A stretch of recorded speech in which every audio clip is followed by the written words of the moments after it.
आप सभी का स्वागत है मेरे यूट्यूब चैनल में। देखो यार, आज हम बात करने जा रहे हैं व्हाइट टाइगर इस मूवी की, जो जस्ट रिसेंटली नेटफ्लिक्स पर रिलीज हुई है। ये एक तरह की डार्क फिक्शन फिल्म है और अगर आप सभी डार्क मूवीज देखने में इंटरेस्टेड है तो ये मूवी आप सभी को जरूर एक बार वॉच कर लेनी चाहिए। इसमें मेन लीड में हम Adarsh Gaurav sir, Rajkumar Rao sir, Priyanka Chopra man and Mahesh Manjrekar sir को देखते हैं।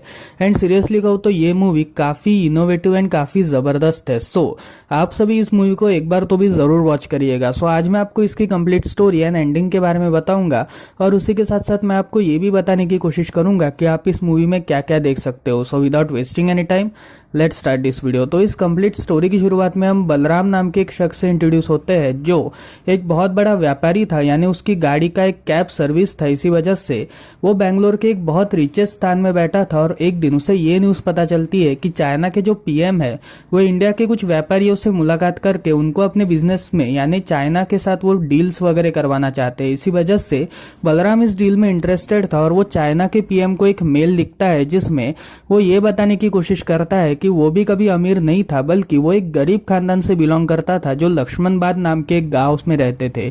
अब यहाँ पर बलराम का जो परिवार था वो अक्सर गरीबी से जूझ रहा था और उसी के साथ साथ उनके परिवार में हमेशा उनकी दादी की सबसे ज्यादा इज्जत थी। इसी वजह से दादी जो बोले वही उनके लिए सत्य हो जाता था।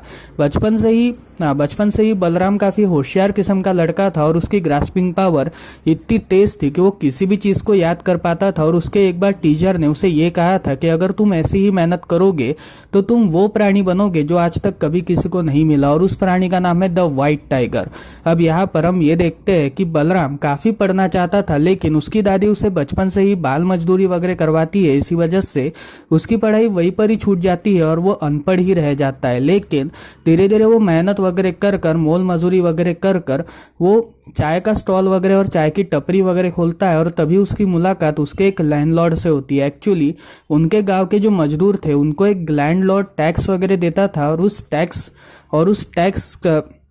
टैक्स से वो उन्हें प्रोटेक्शन वगैरह पहुंचाता था। यानी जो लैंडलॉर्ड था वो सारे गरीब मजदूरों से टैक्सेस वगैरह लेता था। और उसके दो बेटे थे, जिसमें सबसे पहला बेटा अपने बाप की तरह ही था और जो उसका दूसरा बेटा था अशोक, वो अमेरिका से जस्ट रिसेंटली लौटा था अपनी वाइफ पिंकी के साथ। इसी वजह से वो इस बिजनेस में घुसना चाहता था और जल्दी वो पार्लियामेंट में भी जाना चाहता था। अब यहाँ पर हम ये देखते हैं कि बलराम अब अशोक को देख के थोड़ा इन्फ्लुएंस्ड होता है और वो ये डिसाइड करता है कि आज के बाद वो अशोक के लिए ही काम करेगा। इसी वजह से वो अपनी दादी को समझा बुझा कर कैसे तो भी कर एक ड्राइविंग स्कूल में भर्ती लेता है और तब वो ड्राइविंग वगैरह सीखता है। जिसके बाद वो अशोक के घर पर जाता है और अशोक के घर पर जाने के बाद वो उन्हें ये कहता है कि वो ड्राइवर बनना चाहता है और तभी अशोक उसे ड्राइवर एज अ रख भी लेता है, क्योंकि उस वक्त उसे एक इमरजेंसी ड्राइवर की जरूरत थी। अब यहाँ पर बलराम धीरे धीरे अशोक का दिल जीतने के लिए कुछ भी करने को तैयार था। इसी वजह से बलराम से मतलब अशोक जो था वो बलराम से काफी इम्प्रेस्ड हो चुका था और इम्प्रेस्ड होने के साथ साथ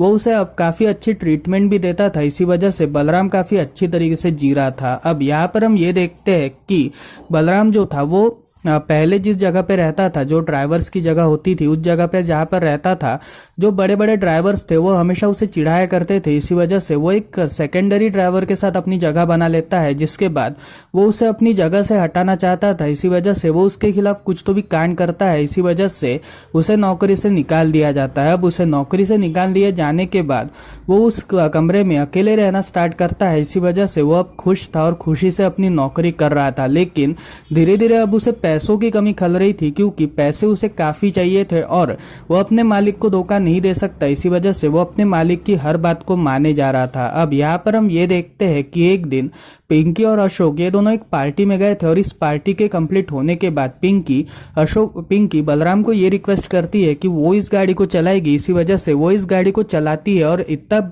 इतना खतरनाक वो ड्राइव करती है कि इस ड्राइविंग की वजह से एक बच्चा उस गाड़ी के अंदर आ जाता है और उसका एक्सीडेंट हो जाता है।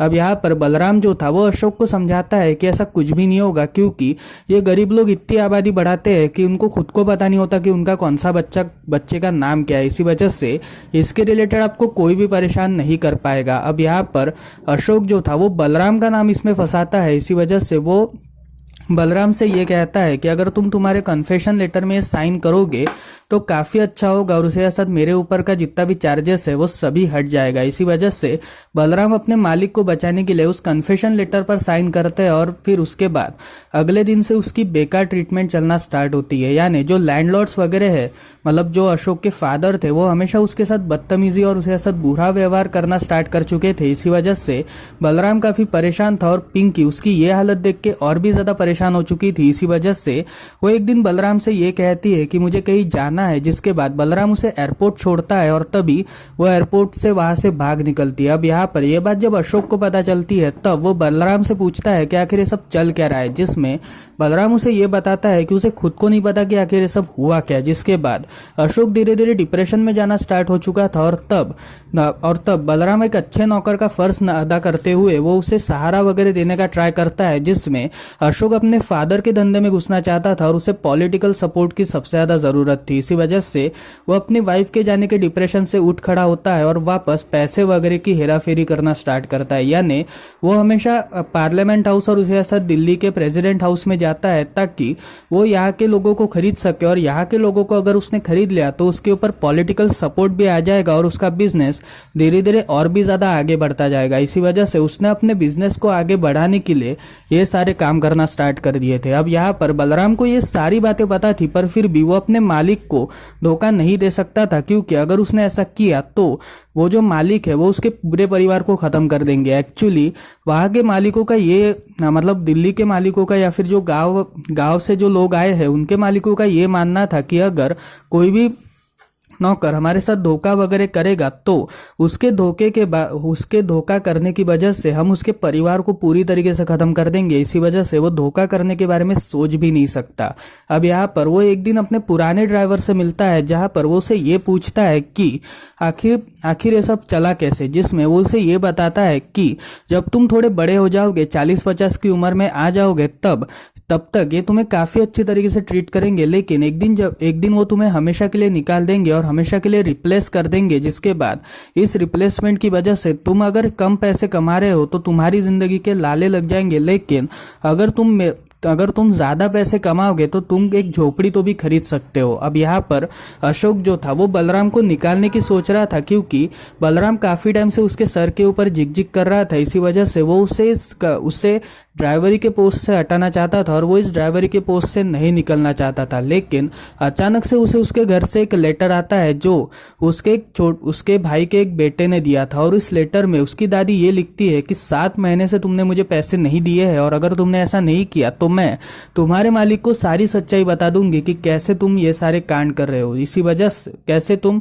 उनके पैसे वगैरह चुरा रहे हो। एक्चुअली बलराम जो था वो धीरे धीरे पैसे चुराना भी स्टार्ट कर चुका था, ताकि कल को अगर उसको रिप्लेसमेंट किया जाए तो वो अपनी जिंदगी काफी अच्छी तरीके से जी सके। अब यहाँ पर उसकी दादी की ये सारी बातें सुनने की वजह से वो काफी परेशान था। इसी वजह से वो अपने बड़े भाई के बेटे को अपने पास ही रखता है और उससे अशोक से कहलवा कर कुछ तो भी नौकरी वगैरह करवाता है। इसी वजह से अब धीरे धीरे बलराम और उसका भतीजे का जो उसका भाई का जो बेटा था, ये दोनों एक साथ रहना स्टार्ट कर चुके थे। अब यहाँ पर हम ये देखते हैं कि एक दिन बलराम के दिमाग में ये प्लान आता है कि वो अपने मालिक को ही खत्म करेगा, क्योंकि अब धीरे धीरे अशोक भी उससे काफी बेइज्जती पूर्वक बातें करने लगा था और उसे काफी बदतमीजी से बातें करने लगा था। इसी वजह से वो एक दिन सोचता है कि वो अपने ही मालिक की हत्या करेगा। इसी वजह से जब उसके मालिक को एक काम था और जब वो जाते हैं तभी वो ये बहाना करता है कि गाड़ी का टायर पंचर है, और जब अशोक वो देखने के लिए निकलता है तभी वो अशोक के ऊपर हमला कर देता है। जिसके बाद वो अशोक के पैसे लेकर बैंगलोर चला जाता है और बैंगलोर में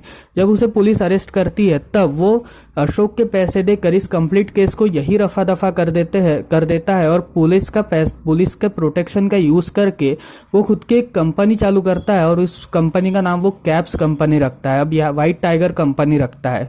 अब यहाँ पर उसकी जो कंपनी थी वो अपने नौकरों से बिल्कुल भी बुरी तरीके से व्यवहार नहीं करती थी। यानी अगर किसी ड्राइवर ने कल को किसी को मार डाला तो वो सारा इल्जाम अपने ऊपर लेगा, ना कि ड्राइवर के ऊपर डालेगा, और अगर जरूरत पड़ी तो वो उन्हें मुआवजे के साथ साथ उसके किसी लड़के को अपने कंपनी में भी काम करवा के रखेगा। इसी वजह से वो एक ट्रस्ट बिल्ड होगा और उसके साथ वो एक बढ़िया एंटरप्रेन्योर बन सकता है। अब यहाँ पर चाइना के जो पीएम थे वो आ जाते हैं, जिसमें बलराम उनसे मुलाकात करने की कोशिश करता है, लेकिन वो बलराम से मिल नहीं नहीं पाता, इसी वजह से बलराम ये कहता है कि आगे हमें और भी कोशिश करनी है। जिसके बाद वो अपने सारे स्टाफ को बुलाकर ये कहता है कि आज के बाद कोई भी तुम्हें अगर ये कहे या फिर कोई भी तुम्हारी बेइज्जती करे या तुम्हें नौकर नौकर करके चिढ़ाए तो उसे सही तरीके से जवाब देना, ना कि उसे सहते रहना। मतलब अगर कोई मालिक तुम्हारी बेइज्जती करेगा तो उसे सही तरीके से जवाब देना, ना कि उसे सहते रहना। और यहीं पर ही ये कंप्लीट मूवी खत्म होती है। तो फिर यार ये थी इस कंप्लीट मूवी की स्टोरी। आपको कैसी लगी मुझे कमेंट सेक्शन में जरूर बताइएगा।